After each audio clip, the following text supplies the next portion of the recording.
புலம்பல் வரைக்கும் முடிச்சிருக்கோம். இன்றைக்கி வந்து எசேக்கியேலின் புஸ்தகத்தை பார்ப்போம். எசேக்கியேலின் புஸ்தகம் ரொம்ப ரொம்ப முக்கியமான ஒரு புஸ்தகம். இந்த புஸ்தகத்தை ஒரு முறை படித்தவங்க யாராக இருக்குங்களான்னு தெரில. 48 அதிகாரங்கள் இருக்குது. நிறைய காரியங்கள் நமக்கு விளங்காதவர்களாகவே இருக்கிறது.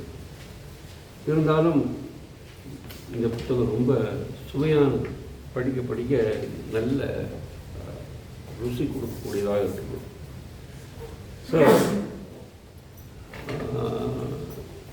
எசேக்கியேலின் புஸ்தகத்தை கவனமாக நீங்கள் படித்தீங்கன்னா நிறைய ஆசீர்வாதங்களை பெற்றுக்கொள்ளலாம் அப்படிங்கிற கருத்தோடு கூட எசேக்கியேலின் புஸ்தகத்தை ஆழத்துக்குள்ளாய் கடந்து செல்ல தேவன் நமக்கு உதவி செய்வாராக. எசேக்கியேலை பற்றி உள்ள அவருடைய தனிப்பட்ட வாழ்க்கையை பற்றி உள்ள ஒரு சில குறிப்புகளை பற்றி வேகமாக பார்ப்போம். முன்னுரையாக, எசேக்கியேல் என்பவர் இஸ்ரவேலில் ஆண்டவருக்காக தீர்க்கதரிசனம் முடித்தவர். ஆனால் அவர் இஸ்ரவேல் தேசத்தில் அல்லது யூத தேசத்தில் தீர்க்கதரிசியாக இருக்கல, அவர் பாபிலோனில் தான் தீர்க்கதரிசியாக இருக்கிறாரு. இவர் ஒரு பெரிய பணக்கார குடும்பத்தை சேர்ந்தவர் என்பதை அறிந்திருக்கிறோம். இவர் முதலாவது சிறையிருப்பு, அதாவது பாபிலோனுக்கு 3 முறை சிறையிருப்பு கொண்டு போகப்பட்டது. அதில் முதலாம் சிறையிருப்பின் காலத்தில் இவர் சிறையிருப்புக்கு போனவர். என்னதான் பெரிய குடும்பத்தில் வாழ்ந்தாலும் ஆண்டவர் அவரை இந்த கனமான ஊழியத்திற்கு தெரிந்து கொண்டார். இவருக்கு வாலிப வயது, சுமார் 25 வயது இருக்கும் பொழுது தேவன் இவரை தீர்க்கதரிசியாக ஏற்படுத்துகிறதை நாம் பார்க்கிறோம். எரேமியா, தானியேல் இவர்களோடு கூட சேர்ந்து சமகாலத்தவர். எரேமியா, தானியேல் இவர்களோடு கூட சேர்ந்து சமகாலத்தவர். ஆக தானியேலாகட்டும், எரேமியாவாகட்டும், எசேக்கியேலாகட்டும் இவர்கள் கிட்டத்தட்ட ஒரே காலகட்டத்தில் தீர்க்க தரிசனம் உரைத்ததை நாம் பார்க்கிறோம். இஸ்ரவேலில் அதாவது யூதேவில் உள்ள எருசலேமில் இருந்த தேவாலயம் முற்றுமாக அழிக்கப்படுவதற்கு முன்பு, சுமார் 11 ஆண்டுகளுக்கு முன்பு இவர் அந்த தேசத்துக்கு கொண்டு போகப்பட்டார். பாபிலோன் தேசத்துக்கு கொண்டு போகப்பட்டார். அந்த தேசத்தில் அவர் இருக்கும் பொழுது அவர் என்னதான் சிறையிருப்புக்கு போனாலும் அங்கே அவர் சொந்தமாக ஒரு வீட்டை வாங்கி அந்த சொந்த வீட்டிலே தான் குடியிருந்ததாக அவரை குறித்து நாம் பார்க்கிறோம். 8வது அதிகாரத்தில், எசேக்கியேலின் புஸ்தகம் 8வது அதிகாரத்தில் அவர் தனியாக ஒரு வீட்டில் குடியிருந்தார் என்று சொல்லி அவரை குறித்து நாம் வாசிக்கலாம். 6ஆம் வருஷத்து 6ஆம் மாதம் 5ஆம் தேதியிலே நான் என் வீட்டில் உட்கார்ந்திருந்த போது, என் வீடு என்று சொல்லும் பொழுது அது அவருடைய சொந்த வீடாக இருந்திருக்கக்கூடும். ஏனென்றால் பாபிலோனில் சென்று அவர் ஒரு வீட்டை சொந்தமாக வாங்கியிருக்கக்கூடும். ஆகவே அந்த வீட்டில் அவர் குடியிருந்திருக்கலாம் என்று நாம் அறிய முடிகிறது. இவர் குடும்பமாக அந்த வீட்டிலே வாழ்ந்திருக்கிறார். இவருக்கு ஒரு மனைவி இருந்திருக்கிறார்கள். துரதிருஷ்டவசமாக இவருடைய மனைவி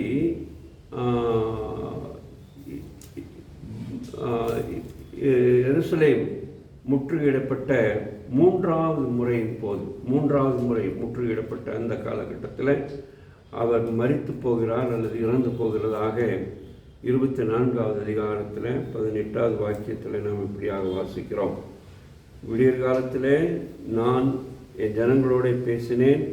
அன்று சாயங்காலத்தில் என் மனைவி செத்து போனாள். எனக்கு கட்டளையிட்டபடியே விடியற் காலத்தில் செய்தேன். ஆக இவருடைய மனைவி இறந்து போவதை குறித்து ஆண்டவர் ஏற்கனவே அவருக்கு சொல்லியிருந்தார். எப்படி அவரை அடக்கம் பண்ண வேண்டும் என்றெல்லாம் சொல்லியிருந்தார். ஆகவே இவர் அங்கே இருந்தபோது இவருடைய மனைவி இறந்து போகிறதை நாம் பார்க்கிறோம். 24வது அதிகாரம் 18வது வாக்கியம், 18வது வசனம். இவருக்கு ஊழியம், இவர் எருசலேமிலிருந்து பாபிலோனுக்கு சிறைப்பிடித்து கொண்டு போகப்பட்ட பிறகு சுமார் 5 வருடம் கழித்து தான் தீர்க்க தரிசன ஊழியத்தினுடைய அழைப்பு இவர் கிடைக்கிறது. ஆக சுமார் 5 வருடம் இவர் பாபிலோனில் சிறையிருப்பில் தான் இருந்தார். அவர் அன்றைய நாட்களிலே விசேஷமான ஊழியங்கள் எதுவும் செய்யவில்லை. தேவன் இவரை அழைத்தார், மிகப்பெரிய ஊழியத்திற்காக அழைத்தார். தானியேல், எசேக்கியேல், யோவான், புதிய ஏற்பாட்டில் யோவான், இவர்கள் எல்லாருடைய ஊழியங்களில் அநேக மறைப்பொருள்களை தேவன் வைத்திருந்தார். விசேஷமாக எசேக்கியேலும் வெளிப்படுத்தின விசேஷமும் கிட்டத்தட்ட ஒன்று போல வருகிறதை நாம் பார்க்க முடிகிறது. எசேக்கியேல் தீர்க்க தரிசனம் சொன்ன அந்த காலகட்டத்தில் அந்த வரலாற்று பின்னணியை நாம் பார்க்கும் பொழுது, அல்லது இஸ்ரவேல் தேசத்திலும் சரி, அதாவது யூதேயாவிலும் சரி, பாபிலோனிலும் சரி, அநேக கள்ள தீர்க்கதரிசிகள் இருந்ததாக நாம் வாசிக்கிறோம். குறிப்பாக இந்த கள்ள தீர்க்கதரிசிகளிலே அநேக பெண்கள் இருந்ததாக நாம் பார்க்கிறோம். இந்த கள்ள தீர்க்கதரிசிகள் அல்லது போலி தீர்க்கதரிசிகள் எருசலேம் முற்றுமாக அழியாது, எருசலேம் சிறையிருப்புக்கு போகாது என்றெல்லாம் தவறான அல்லது கள்ளத்தனமான அல்லது போலியான தீர்க்க தரிசனங்களை சொன்னதாக நாம் வாசிக்கிறோம். அது மாத்திரமல்ல, அந்த நாட்களில் தீர்க்க தரிசனம் சொன்ன போலி தீர்க்க தரிசிகள் இஸ்ரவேல் மக்களை அல்லது யூதேய மக்களை சமாதானப்படுத்துவதற்காக இப்படி சொன்னார்கள். மிக சீக்கிரத்தில் இஸ்ரவேல் மக்கள் அல்லது யூதேயவின் மக்கள் நாட்டுக்கு திரும்பி வந்து விடுவார்கள், ஆகவே பயப்பட வேண்டாம், நீங்கள் கலங்க வேண்டாம் என்று எல்லாம் தீர்க்க தரிசனம் பொய்யாக போலியாக சொன்னதாக நாம் அவருடைய தீர்க்க தரிசனங்களிலிருந்து அறிகிறோம். இல்லை, இந்த முழு இதுலேயும் வரும். அது மாத்திரமல்லாமல் 29வது அதிகாரத்தை நாம் சற்று கவனமாக படித்து பார்த்தோமானால், இந்த தீர்க்கதரிசிகள், இந்த போலி தீர்க்கதரிசிகள் யூதேய மக்கள் சிறையிருப்பில் இருந்து மிக துரிதமாக விடுதலை அடைந்து வந்து விடுவார்கள் என்ற செய்தியை சொன்னது போலியானது, அதை நம்ப வேண்டிய அவசியமில்லை என்பதை எரேமியா அறிந்து, எரேமியா பாபிலோனில் இருக்கிற யூதா மக்களுக்கு ஒரு கடிதம் எழுதி அதை அறிவிக்கிறதை நாம் பார்க்கிறோம். நீங்கள் எச்சரிக்கையாக இருக்க வேண்டும், போலி தீர்க்கதரிசிகள் பலர் எழும்பி போலியாக தீர்க்கதரிசனம் சொல்கிறார்கள், கவனமாக இருக்க வேண்டும் என்று சொன்னதாக பார்க்கிறோம். ஆனால் எரேமியா, எசேக்கியேல் இவர்கள் தாங்கள் சொல்வது உண்மையான தீர்க்க தரிசனம் என்பதை பல விதங்களில் உறுதிப்படுத்தினார்கள். அதற்கு அடிப்படையாக இந்த மக்கள், அதாவது எசேக்கியேல், எரேமியா போன்றவர்கள் மக்களுக்கு சொன்ன செய்தியில் நீங்கள் மனம் திரும்புங்கள், நீங்கள் மனம் திரும்புங்கள், அல்லது கர்த்தரிடத்தில் திரும்புங்கள், உங்கள் பொல்லாத வழிகளை விட்டு விலகுங்கள் என்று சொன்னதை நாம் பார்க்கிறோம். இந்த கர்த்தரிடத்தில் திரும்புங்கள், உங்கள் பொல்லாத வழிகளை விட்டு திரும்புங்கள் என்று இவர்கள் சொல்லும்போது அதை போலி தீர்க்கதரிசிகள் எதிர்க்கிறதை நாம் இந்த புத்தகத்தில் படிக்க முடிகிறது. ஆனால் இந்த தீர்க்கதரிசிகளினுடைய புத்தகத்தின் இறுதியில் இவர்கள் சொன்னதுதான் மெய் என்பதை இந்த எசேக்கியேலுடைய ஊழியத்தின் கிட்டத்தட்ட கடைசி காலங்களில் நாம் பார்க்க முடிகிறது. எசேக்கியேல் எப்படி தேவனிடத்தில் மனம் திரும்புங்கள், அதனால் உங்கள் சொந்த நாட்டுக்கு திரும்பி போவீர்கள் என்று சொன்னதனுடைய அந்த வெளிப்பாடை அது நிறைவேறுவதை நாம் இந்த நாட்களில் பார்க்க முடிகிறது. எசேக்கியேல் ஆண்டவரை மகிமைப்படுத்தி ஊழியம் செய்தான். எசேக்கியேல் ஆண்டவரை மகிமைப்படுத்தி ஊழியம் செய்தான். அவருடைய ஊழியத்தில் பரிசுத்த ஆவியானவருடைய செயல்பாடு வெளிப்படையாக இருந்தது. பரிசுத்த ஆவியானவர் அதிகமாக அவருடைய ஊழியத்தின் மூலமாக செயல்படுவதை பார்க்கிறோம். குறிப்பாக சொல்ல வேண்டுமானால் எசேக்கியேல், எரேமியா, ஏசாயா போன்ற இந்த தீர்க்கதரிசிகள் பிதா, குமாரன், பரிசுத்த ஆவியாகிய திரியேக தேவனுடைய இறைத்தன்மையை அவருடைய புத்தகங்களில் வெளிப்படுத்தி எழுதியிருக்கிறதை நாம் பார்க்க முடிகிறது. ஒருவேளை நாம் ஏசாயா தீர்க்கதரிசி புத்தகத்தை முன்னதாக படித்திருக்கிறோம். இருந்தாலும் அந்த புத்தகம் சொல்லும் பொழுது நாம் ஏற்கனவே படித்ததிலிருந்து பார்க்கும் பொழுது ஏசாயா இயேசு கிறிஸ்துவை தேவனுடைய குமாரனாகவும் மேசியாவாகவும் சொல்லுகிறதை நாம் பார்க்கிறோம். அதே போல் கடந்த வாரங்களில் நாம் பார்க்கும் பொழுது எரேமியா தீர்க்கதரிசியை பற்றி படிக்கும்போது எரேமியா பிதாவாகிய தேவனை முக்கியத்துவப்படுத்தி அவர் தீர்க்கதரிசனம் சொல்லுகிறதை பார்க்கிறோம். முழுக்க முழுக்க எசேக்கியேல் பரிசுத்த ஆவியானவருடைய செயல்பாடுகளை அவருடைய நூலில் சொல்லுகிறதை நாம் பார்க்க முடிகிறது. இந்த புத்தகத்தில் கிட்டத்தட்ட 25 இடங்களில் பரிசுத்த ஆவியானவருடைய முக்கியத்துவத்தை எசேக்கியேல் சொல்லுகிறார். ஆக எரேமியாவாகட்டும், ஏசாயாவாகட்டும், எசேக்கியேல் ஆகட்டும் திரியேக தேவனுடைய தன்மைகளை, மகத்துவங்களை தங்களுடைய புத்தகங்களில் சொல்லுகிறதை நாம் பார்க்கலாம். சரி, முழு புத்தகத்திலும் நாம் சொன்னதுக்கு முழு புத்தகத்தினுடைய சாராம்சம் எசேக்கியேல் புஸ்தகத்தில் எசேக்கியேல் என்ற பெயரை நாம் பார்க்கிறோம். எசேக்கியேல் என்ற பெயருக்கு ஒரு பொருள் உண்டு. இப்போது நம்ம எல்லாருடைய பெயருக்கும் பொருள் உண்டு இல்லையா? பொருள் இல்லாத பெயரை யாருக்கும் வைக்கிறது கிடையாது.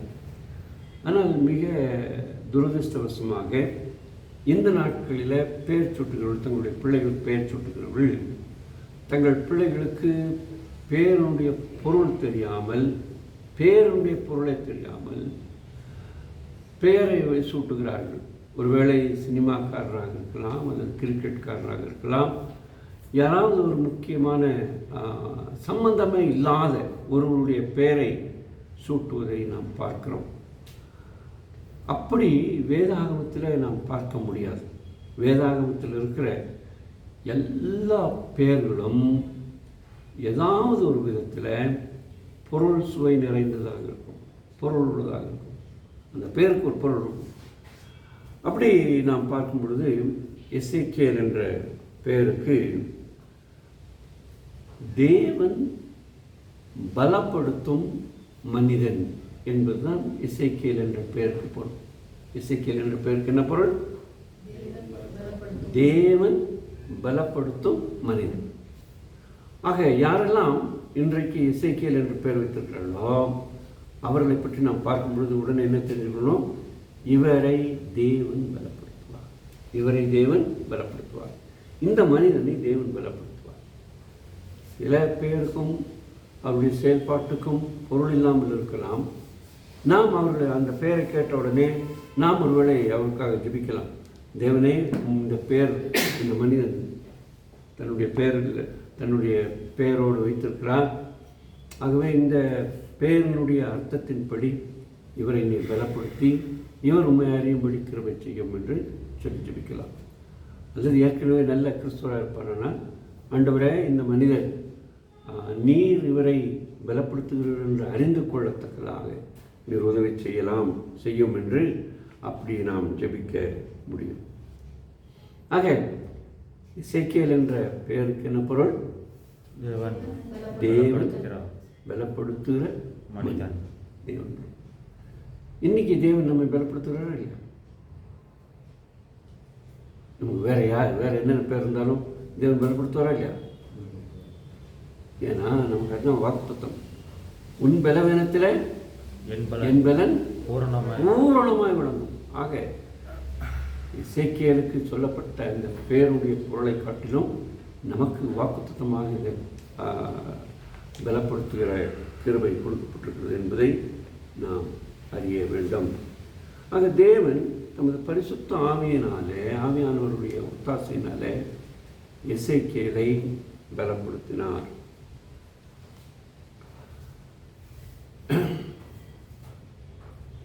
இந்த நூலினுடைய சில முக்கியத்துவம் அல்லது சிறப்பான அம்சங்கள் என்ன என்று நாம் பார்க்கும் பொழுது, இஸ்ரவேல் மக்கள் எகிப்து நாட்டில் அடிமைகளாக இருந்ததை போல மக்கள் பாபிலோனில் அடிமைகளாக இருக்கிறதாக நாம் பார்க்க முடிகிறது. இஸ்ரவேல் மக்கள் அல்லது பழைய இஸ்ரவேலர்கள் எகிப்தில் இருந்தபோது எகிப்தியர்களைப் போலவே அவர்கள் என்னதான் ஒற்றை தெய்வ கொள்கை உடையவர்களாக இருந்தாலும் எகிப்தியர்களைப் போலவே விக்கிரகாராதனை செய்தார். அதே போல பாபிலோனுக்கு வந்த போதும் கூட யூதேய மக்கள் விக்கிரகாராதனை செய்திருக்கிறார்கள். இதை எசேக்கியேல் தன்னுடைய புஸ்தகத்தில் அதிகமாக சுட்டி காண்பிக்கிறதை பார்க்கலாம். சொல்கிறார், உங்கள் பிதாக்கள் எகிப்தில் இருந்த போது அந்நிய தேவர்களை வணங்கினார்கள். அதே போல நீங்களும் இங்கே அந்நிய தேவர்களை வணங்குகிறீர்கள். தேவன் உங்கள் பிதாக்களை அந்த நாளிலே அழித்திருப்பார். ஆனால் தேவன் உங்களை அழிக்கவில்லை. உங்கள் மேல் இரக்கமுள்ளவராக இருந்தார். உங்கள் பிதாக்கள் பேரில் இரக்கமுள்ளவராக இருந்தார். அதே போல நீங்களும் அவரிடத்தில் இரக்கத்தை பெறும்படி மனம் திரும்புங்கள் என்று மனம் திரும்புதலின் செய்தியை சொல்லிக் கொண்டிருந்தார். அப்படி சொல்லும் பொழுது அவர் சொல்லுகிறார், தேவன் எப்படியெல்லாம் இரக்கமுள்ளவராக கிருபை உள்ளவராக இருந்து அவருடைய நாமத்தில் தம்முடைய மக்களை அழிக்காமல் காக்கிறார் என்பதை இந்த புத்தகத்திலிருந்து நாம் படிக்கிறோம்.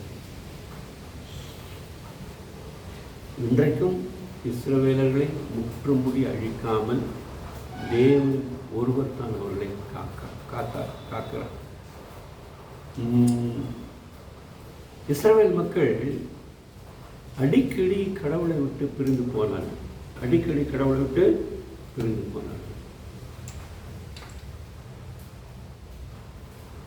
மோசே அடிக்கடி இவர்களை கடிந்து கொள்கிறார், நாம் அறிந்து போகிறோம். அதே போல எல்லா தீர்க்கதரிசிகளும் இஸ்ரவேல் மக்களை கடிந்து கொள்கிறார்கள். ஆனால் ஒரு காரியம், தேவன் இஸ்ரவேலர்களை விசேஷமாய் தெரிந்து கொண்டபடினால் அவர்கள் மேல் இரக்கமுள்ளவராக இருக்கிறார். அதனால அவர்கள் அழிவதற்கு அவர் ஒப்புக் கொடுக்கவில்லை. அவருடைய எதிரியாகிய சாத்தானுடைய கையில் முற்றுமுடிய ஒப்புக் கொடுக்கவில்லை என்பதை சொல்லுகிறதை நாம் பார்த்தோம். சரி, இப்போ எசேக்கியேலின் புஸ்தகத்தில் கடவுளை பற்றி பல உண்மைகள் சத்தியங்கள் சொல்லப்பட்டிருக்கிறது. அதே நேரத்தில் சாத்தானை குறித்தும் அவன் யார் என்பதை 28வது அதிகாரத்தில் பார்க்க முடியும். சாத்தான் என்பவன் யார் என்று ஒருவேளை நாம் அறிய வேண்டும் என்றால் ஏசாயா தீர்க்கதரிசி புஸ்தகத்திலேயும் 14வது அதிகாரம் என்று நினைக்கிறேன், ஏசாயா 14லையும் எசேக்கியேல் 24லையும் அதிகமான குறிப்புகள் சாத்தானை குறித்து சொல்லப்பட்டுள்ளது. தொடக்க புஸ்தகத்தில் ஆதியாகமத்தில் நமக்கு சாத்தான் பாம்பினுடைய உரு கொண்டு வந்து முற்பிதாக்களை பாவம் செய்தான் என்று பார்க்கிறோம். ஆனால் அவன் யார், அவன் எப்படிப்பட்டவன், எப்படி விழுந்து போனான், எங்கிருந்து விழுந்து போனான், ஏன் விழுந்து போனான் என்பதையெல்லாம், விழுந்து போன தூதன் யார் என்பதை அறிய இந்த 2 அதிகாரங்களை நாம் படித்தால் நமக்கு இன்னும் சற்று தெளிவான விளக்கம் கிடைக்கும். ஒருவேளை உங்களுக்கு இறையியல் நடத்தும் போது தேவதூதர்களை பற்றி பாடம் இருக்கும். தேவதூதர்களை பற்றி பாடம் இருக்கும். அந்த தேவதூதருடைய பாடத்தில் ஒரு பகுதி பிசாசை குறித்தும் இருக்கும். ஆகவே அந்த பாடம் வரும்பொழுது பிசாசு என்பவன் யார், ஏன் அவனுக்கு அந்த பெயரை ஆண்டவர் கொடுத்தார், சாத்தான் என்று ஏன் கொடுத்தார், அதனுடைய எபிரேய சொல்லாடல் என்ன என்பதையெல்லாம் நாம் அறிய முடிகிறது. லூசிபர் என்பது வேதம் சொல்லுகிற பெயர். லூசிபர் என்றால் என்ன பொருள்? வெளிச்சத்தின் மகன் அல்லது வெளிச்சம் என்பதுதான். நிறைய கிறிஸ்டியன்ஸ் லூசின்னு ஒரு பேர் வச்சுருப்பாங்க. கேட்டிருக்கீங்களா? லூசி. உடனே நம்ம சாத்தானோடு அதை இணைக்கக்கூடாது. லூசி என்றால் வெளிச்சம் என்று பொருள். என்ன அப்படிதானே? ஈப்ரூவில் வெளிச்சத்துக்கு லூசி. ஆக அந்த நம்ம கிறிஸ்தவ பேர்களில் நிறைய பேருக்கு, அதை விசேஷமாக பெண்களுக்கு லூசி அப்படின்னு இருக்கும். நம்ம என்ன நினைக்கிறோம், லூசினா நம்ம ஊரில் லூசுன்னு சொல்லுவதில்ல, அந்த இதை நம்ம எடுத்துக்கிறோம். அப்படி எடுத்துக்கொள்ளக்கூடாது.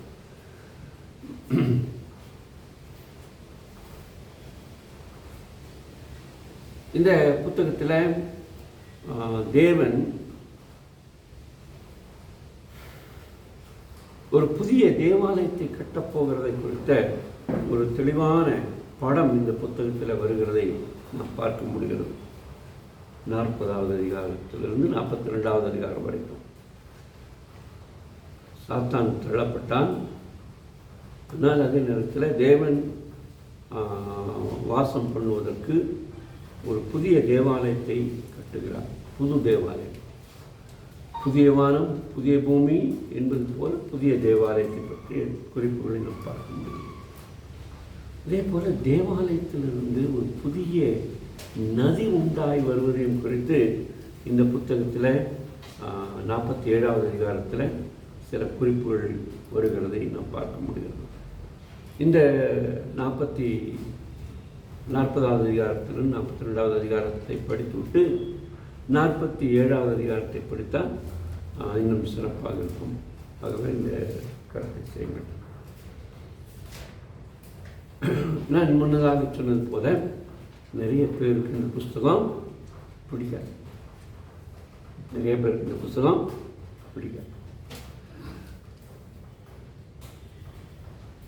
மத்தேயு சுவிசேஷம் முதல் அதிகாரத்தை விரும்பி யாரெல்லாம் படிக்கிறீங்க? ஆபிரகாமின் குமாரனாகிய தாவீதின் குமாரனான இயேசு கிறிஸ்துவின் வம்ச வரலாறு. ஆபிரகாம் ஈசாக்கை பெற்றான், ஈசாக்கு யாக்கோபை பெற்றான். அப்படி சாதாரணமாக சில சோம்பேறிங்க என்ன சொல்லுவாங்க, யாரை பெற்றா எனக்கு என்ன அப்படின்னு சொல்லுவாங்க. கேட்டுருக்கீங்களா இந்த வார்த்தையை? யாரை பெற்ற எனக்கு என்ன? அதனால் அந்த பகுதியை படிக்கிறது இல்லை, அப்படியே ஸ்கிப் பண்ணிடுவாங்க. அதிகாரத்தில் சில அதிகாரங்கள் உண்டு, அதையும் ஸ்கிப் பண்ணுவாங்க. 1 நாளாகும் புஸ்தகத்தில் சில பகுதியை ஸ்கிப் பண்ணுவாங்க. எண்ணாகமத்தில் 2 அதிகாரத்தை 2 பகுதி, முதல் குடிமதிப்பு 2வது குடிமதிப்பையும் ஸ்கிப் பண்ணுவாங்க. அதே போல் நான் ஏற்கனவே சொன்ன போல் மத்தேயு சுவிசேஷம், லூக்கா இல்லை வர்ற அந்த அட்டவணையும் நிறைய பேர் ஸ்கிப் பண்ணுவாங்க. ஆனால் அப்படி ஸ்கிப் பண்ணும்போது அந்த இடையில் வர்ற அநேக சத்தியங்களை நம்ம என்ன பண்ணுவோம், இழந்துடும். ஆதியாகமம் 6வது அதிகாரத்தில் ஆதாமுடைய தலைமுறையினரை பற்றி ஒரு பட்டியல் வருகிறது. அதில் இடையில ஒரு முக்கியமான வசனம் வருது. அதிலிருந்து நிறைய பேர் பிரசங்கம், அந்த ஒரே ஒரு வாக்கியத்தை வச்சு நிறைய பேர் பிரசங்கம் பண்ணுவது நீங்கள் கேட்டிருக்கலாம். ஏனோக்கு பற்றி ஒரு குறிப்பு, ஏனோக்கு பற்றிய ஒரு குறிப்பு. அந்த அந்த அது சரியாக இந்த பகுதியை படிக்காதவங்க ஏனோக்கை என்ன பண்ணிடுவாங்க, இழந்துருவாங்க. ஏனோக்கை இழந்துருவாங்க. ஏனோக்கை பற்றி 2-3 குறிப்புகள் புதிய ஏற்பாட்டில் வருகிறதை நாம் பார்க்க முடிகிறது. ஏனோக்கு 300 எத்தனாவது இதில்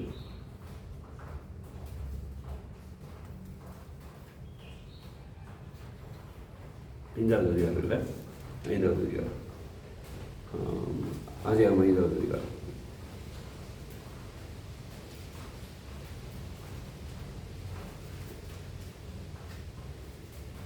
ஏழாம் தலைமுறையான ஏனோக்கு பற்றி நாம் பார்க்கிறோம்.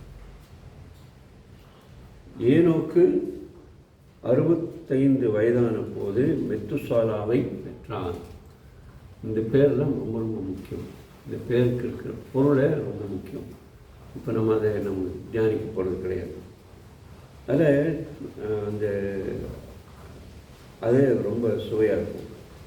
அப்புறம் மற்றவங்கெல்லாம் கிட்டத்தட்ட 1000 ஆண்டுகள் வாழ்ந்தாங்க. கிட்டத்தட்ட 1000 ஆண்டுகள், 900 ஆண்டுகள். ஆனால் இவர் மட்டும்தான் எத்தனை வருஷம் வாழ்கிறாரு? 300 சில்லறை வருஷம் வாழ்கிறாரு.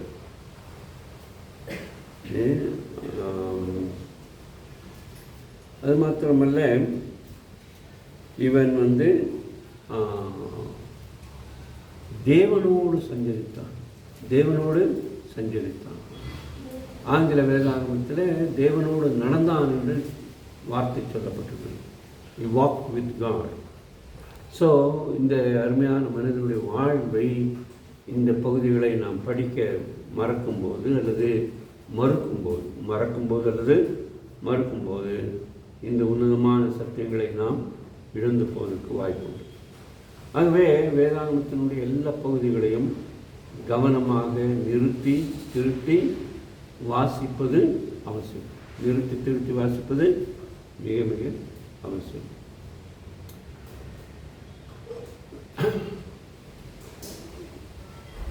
எசேக்கியேலின் புஸ்தகத்தில் கர்த்தருடைய வார்த்தை எனக்கு உண்டாகி முதல் வசனத்திலே அப்படி நாம் வாசிக்கிறோம்.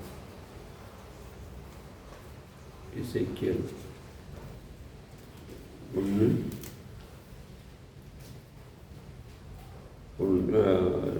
தேவ தரிசனங்களை பார்க்கலாம்.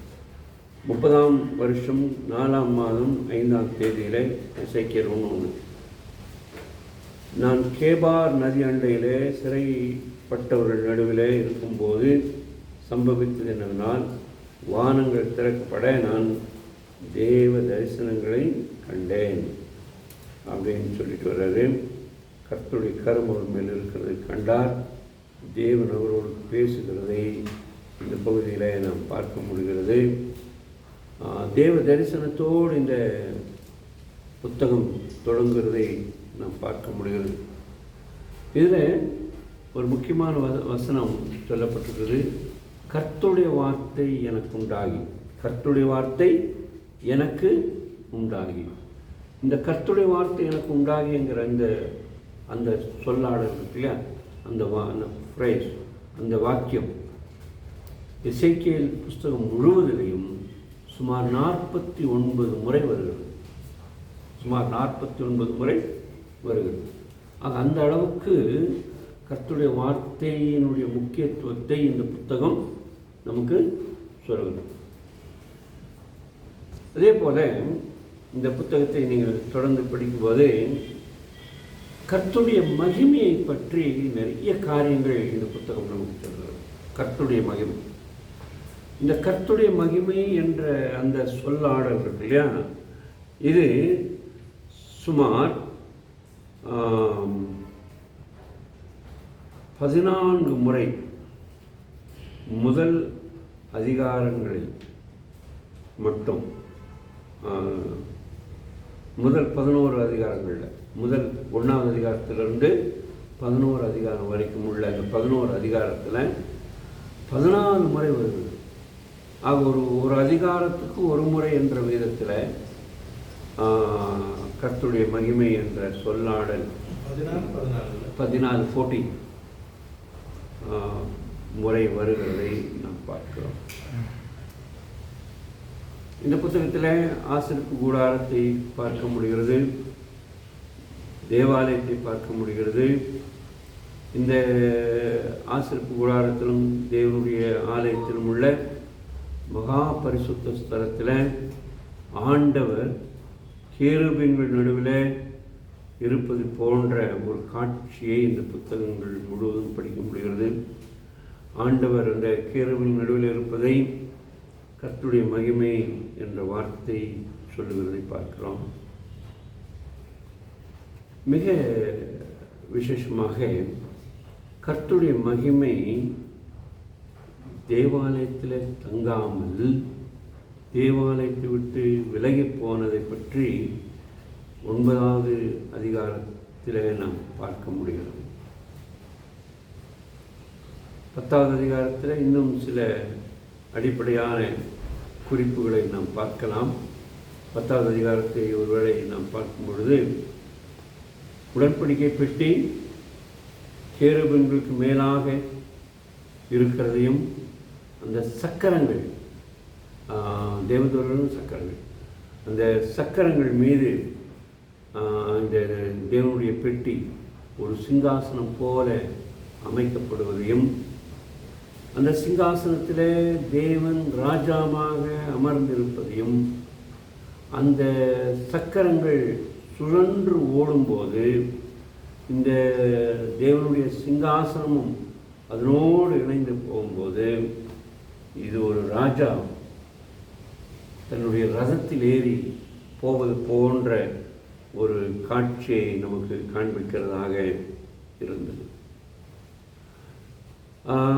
குறிப்பாக 10வது அதிகாரத்தில் நாம் பார்க்கும் பொழுது கர்த்தருடைய மகிமை தேவாலயத்தை விட்டு வெளியே வருவதை இந்த புத்தகம் நமக்கு காண்பிக்கிறது. 1வது வசனத்தில் தேவனுடைய மகிமை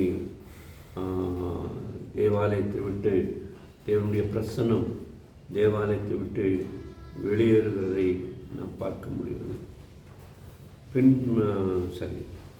இதோ கேருபீன்களுடைய தலைக்கு மேலே இருந்த மண்டலத்தில் இந்திர நீல ரத்தினம் போல ஒரு சிங்காசனத்தின் ஒரு சாயலான ஒரு தோற்றத்தை கண்டேன். அது அவைகளுக்கு மேலே காணப்பட்டது. அது நான் ஏற்கனவே சொன்னது போல ஒரு ரதத்தின் மீது அமர்ந்திருக்கிறது போல. ஸோ அங்கே பார்க்குறோம் 4வது வசனத்தில் கர்த்தருடைய மகிமை கேருபீன்கள் மேலிருந்து எழும்பி ஆலயத்தின் வாசற்படியிலே வந்து ஆலயத்தின் மேகத்திலே நிறைந்தது. பிரகாரம் கர்த்தருடைய மகிமையின் பிரகாசத்தினாலே நிறைந்தது. ஆக உள்ளே இருந்து வெளியே வந்து முழு தேவாலயத்தையும் தேவனுடைய பிரசன்னம் நிரப்புகிறதை நாம் பார்க்க முடிகிறது. தேவாலயத்தினுடைய வாசல்கள் எல்லாம் தேவனுடைய மகிமை நிற்கிறதை நாம் பார்க்கிறோம். ஸோ தேவனுடைய மகிமையை இந்த புத்தகத்தில் அதிகமாக பார்க்கலாம். நாம் ஏற்கனவே படித்தது போல நாம் சொன்னது போல எசேக்கியேலின் ஊழியம் 1 அதிகாரத்தில் தொடங்கும்போது தேவ தரிசனத்தோடு தொடங்குகிறது. தேவ தரிசனத்தோடு தொடங்குகிறது இல்லையா? அப்படிதானே வாசிக்கிறோம் 1 அதிகாரத்தில். தேவ தரிசனங்களை கண்டேன் என்று தொடங்குகிறது.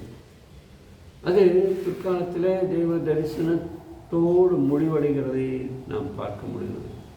அது தேவ தரிசனத்தை தரிசனமாக காட்சியாக கண்ட எசேக்கியேலின் புத்தகம், அந்த புத்தகம் முடியும் பொழுதும் தேவனுடைய பிரசன்னத்தோடு கூட முடிவடைகிறதை நாம் பார்க்கிறோம். இந்த புத்தகம் அடிக்கடி சொல்லுகிற செய்தி என்னவென்றால், இஸ்ரவேல் மக்கள் மனம் திரும்ப வேண்டும், மனமாற்றம் அடைய வேண்டும், மனம் திரும்ப வேண்டும்.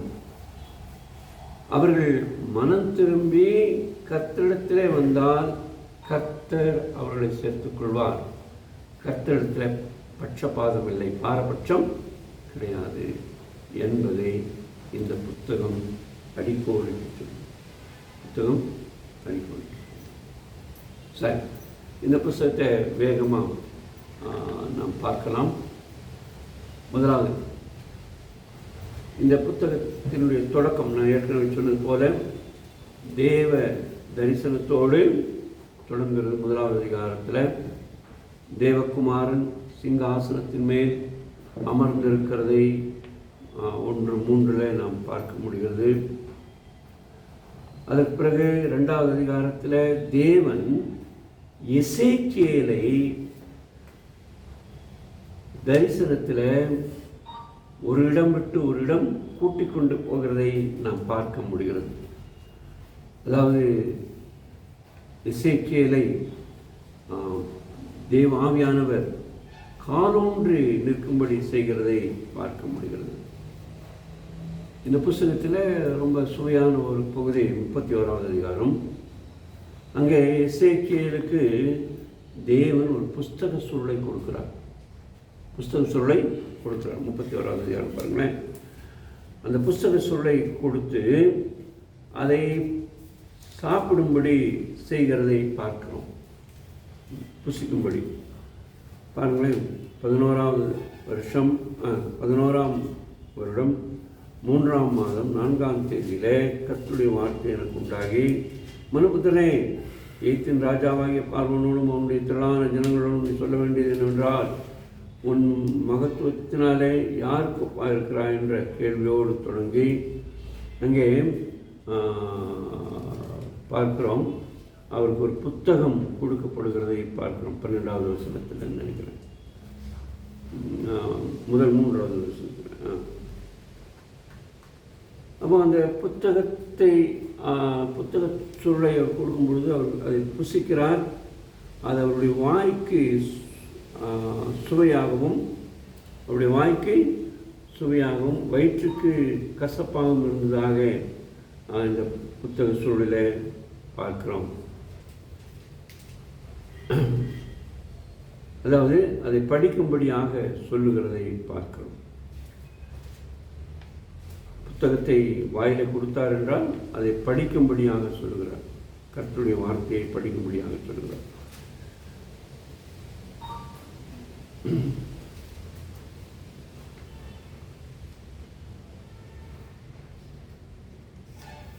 நான்காவது அதிகாரத்தில் கர்த்தருடைய மகிமை புறப்பட்டு போகிற நிலையை நாம் பார்க்கிறோம். அதை பற்றி ஏற்கனவே சிந்தித்திருக்கிறோம். 7வது அதிகாரத்தில் எருசலேம் முற்றுமாக பார்க்கடிக்கப்பட்டதை குறித்து பார்க்கிறோம். அப்படி இருந்தாலும் மக்கள் இன்னும் மனம் திரும்பவில்லை. அதனால் மக்கள் எப்படியாவது விக்கிரக ஆராதனை விட்டு திரும்ப வேண்டும் என்று 8வது அதிகாரத்தில் அவர் சொல்லுகிறதை பார்க்கிறோம். நான் ஏற்கனவே சொன்னது போல 13வது அதிகாரத்தை நாம் பார்த்தால் 13வது அதிகாரத்தில் பெண் தீர்க்கதரிசினிகள் இருந்தார்கள்.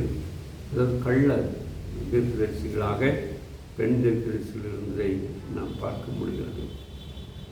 ஆனால் இந்த புத்தகம் இஸ்ரவேல் மக்கள் மனம் திரும்ப வேண்டும் என்ற ஒரு பெரிய ஒரு அறைகூவலை விடுத்து கொண்டே இருக்கிறதை பார்க்க முடிகிறது.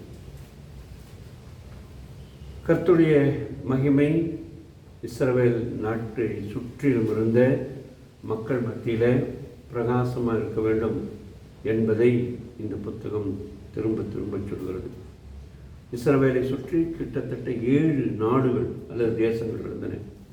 7 நாடுகளில் 7 தேசங்கள். அம்மோனியர்கள் இருந்தார்கள் 25வது அதிகாரத்தில், மோவாபியர்கள் இருந்தார்கள், ஏதோமியர்கள் இருந்தார்கள், பெலிஸ்தியர்கள் இருந்தார்கள்.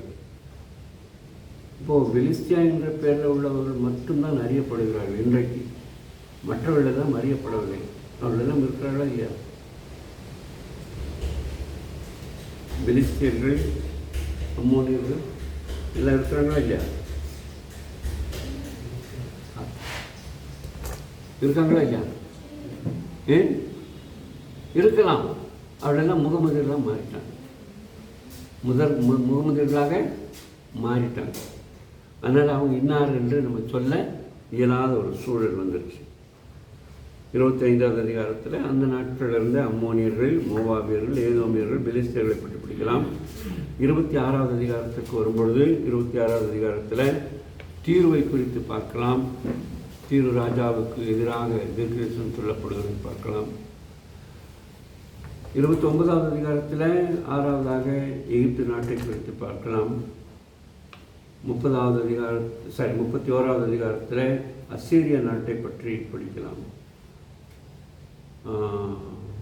ஆக சுற்றி இருந்த மக்கள் மத்தியில் இஸ்ரவேல் மக்கள் வெளிச்சமாக இருக்க வேண்டும் என்று எதிர்பார்க்கப்படுகிறார்கள். விக்கிரக ஆராதனை செய்யாதவர்களாக இருக்க வேண்டும் என்று எதிர்பார்க்கப்படுகிறார்கள். ஆனால் அவர்கள் திரும்ப திரும்ப விக்கிரக ஆராதனையை செய்து கொண்டிருந்தார்கள். தேவன் அவர்களை கண்டித்து எச்சரிக்கிறதை நாம் பார்க்க முடிகிறது. இந்த புத்தகத்தில் 33வது அதிகாரத்திலிருந்து 48வது அதிகாரம் வரைக்கும் உள்ள பகுதியை நாம் பார்க்கும் பொழுது இங்கே இஸ்ரவேல் மக்கள் மத்தியில் தேவனுடைய மகிமை திரும்பி வருகிறதை பற்றி நிறைய கருத்து சொல்லப்பட்டிருக்கிறது. எசேக்கியேல் புஸ்தகத்தில் சுவிசேஷம் வருகிறதை நாம் பார்க்க முடிகிறது. அதை எசேக்கியேலின் சுவிசேஷம் என்றே 36வது அதிகாரத்தை சொல்லுவார்கள். 24வது அதிகாரத்தில் சங்கீத புஸ்தகத்தில் 23வது அதிகாரத்தில் தேவன் எப்படி நல்ல மெய்ப்பனாக இருக்கிறார் என்று சொல்லப்பட்டிருக்கிறதோ அதே போல் 34வது அதிகாரத்தில் தேவன் இஸ்ரவேல் மக்களுக்கு நல்ல மெய்ப்பனாக இருக்கிறார் என்பதை சொல்லுகிறது நாம் பார்க்க முடிகிறது. 37வது அதிகாரத்தை நாம் படிக்கும் பொழுது அங்கே ஒரு பெரிய எழுப்புதலின் காலம் வருகிறதை பார்க்க முடிகிறது. எழுப்புதலின் காலத்தில் பெரிய ஒரு உயிர்மீட்சி உண்டாகிறதை நாம் பார்க்கலாம். ஸோ இந்த புத்தகத்தில் தேவனுடைய மகிமை அடிக்கடி சொல்லப்பட்டிருக்கிறதை குறித்து நம்ம ஏற்கனவே பார்த்துருக்கிறோம். இந்த புத்தகத்தில் 44வது அதிகாரத்தில்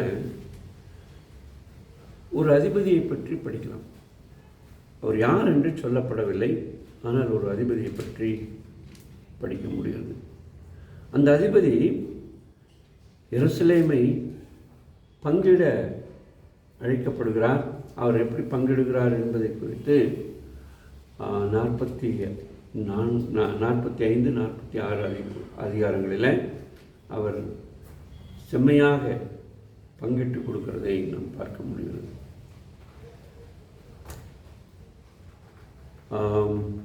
இந்த புத்தகத்தில் ஜீவன் தரும் தண்ணீரை பற்றி 47வது அதிகாரத்தில் ஒரு பெரிய குறிப்பு வருகிறது. ஜீவன் தரும் தண்ணீர் ரொம்ப சுவையான ஒரு அதிகாரம். நேரம் எடுத்து வாசித்து அதனுடைய அழகையும் அதனுடைய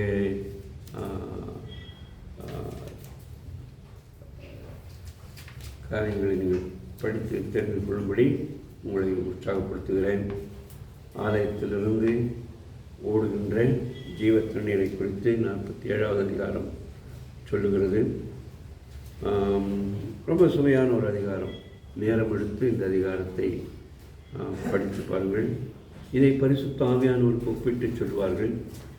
பரிசுத்த ஆவியானவருக்கு ஒப்பிட்டு சொல்லுகிறபடினாலே இதை நீங்கள் கவனமாக படித்து இதனுடைய ஆழ்ந்த விளக்கத்தை தெரிந்து கொள்ள ஆண்டவர் உங்களுக்கும் எனக்கும் உதவி செய்வாராக. எசேக்கியேலின் புஸ்தகத்தினுடைய ஒரு மேலோட்டமான ஒரு முன்னுரையை படிக்க ஆண்டவர் உதவி செய்திருக்கிறார். நான் ஏற்கனவே சொன்னது போல 40 அதிகாரங்கள் இந்த புஸ்தகத்தில் இருக்கிறது. இந்த 48 அதிகாரங்கள் இருக்கிறது.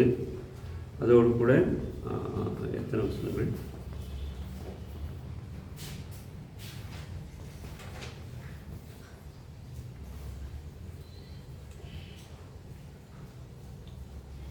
1273 வசனங்கள் இந்த புஸ்தகத்தில் இருக்கிறது. 1273 வசனங்கள். அருமையான ஒரு புத்தகம். தவற விடாதீர்கள். படித்து தன்னுடைய உள்ளான அர்த்தத்தை தெரிந்து கொள்ள ஆண்டவர் உதவி செய்யும்படியாக ஆண்டவரை சார்ந்து இந்த புத்தகத்தை படிக்க ஆண்டவர் நமக்கு உதவி செய்வாராக. நன்றி. ஏதாவது கேள்விகள் இருந்தால் கேட்கலாம். சந்தேகங்கள் இருந்தால்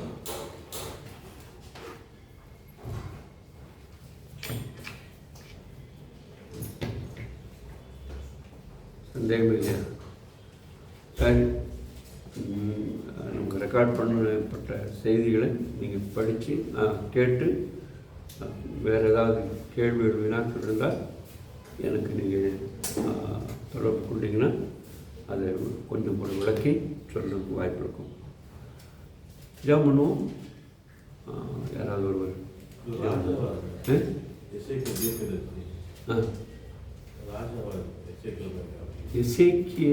இசைக்கிய ராஜா வேறு, இசைக்கிய தீர்க்கதரிசி வேறு.